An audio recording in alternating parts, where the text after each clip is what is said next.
జాగ్రత్త సుమా, త్రాగుబోతులు దేవుని రాజ్యానికి వారసులు కారునుంది బైబిల్లో. ఇక నువ్వు వేరే రకరకాల ఎక్స్ప్లెనేషన్ అక్కర్లే. నేను కొంచెం తాగుతానండి, అప్పుడప్పుడు తాగుతానండి, మా భార్య తిప్పినోడు తాగుతానండి, లేదా మా భర్త కొడితే తాగుతానండి, వద్దు. ఇంకా అలాంటి ఎక్స్ప్లెనేషన్ వద్దు, మానే అంతే.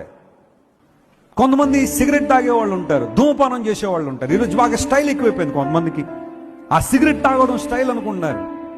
కొన్ని కాస్మోపాలిటన్ సిటీస్లో స్త్రీలు కూడా ఇదేదో ఫ్యాషన్లో మొదలుపెట్టే రోజు సిగరెట్లు తాగడం. ఇవన్నీ అక్కర్లా, ఆ టైంకి తాగేసేయాలంతే. ఆ నికోటిన్ అనే పదార్థానికి అలవాటు పడిపోయి చాలా మంది ధూమపానం చేసేవాళ్ళు.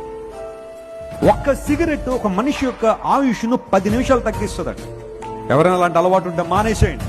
నేను కేవలం అది గురించే కాదు, కొంతమంది ఫాస్ట్ ఫుడ్లకు అలవాటు పడిన వాళ్ళు ఉంటారు, అవి కూడా ఆరోగ్యాన్ని పాడు చేస్తాయి. ఒక ధూమపానం ఎలాంటిదో ఫాస్ట్ ఫుడ్లు కూడా అలాంటి. సాయంకాలం అయిపోయేసరికి ఆ పానీపూరి పడిపోవాలంతే, టమాటా బజ్జీలు, ఆ తర్వాత చాలా స్పైసీగా ఉండే ఆ కారంతో ఉండే ఆ పదార్థాలు, నూడిల్స్, బిర్యానీలు, ఏదో ఎప్పుడో ఒకసారి వారానికి ఒకసారో 10 రోజులకు ఒకసారో తినడం తప్పు అని అనట్లేదు. కానీ రోజే లేనిపోయిన రోగాలను తెచ్చిపెట్టుకోకండి అనవసరం.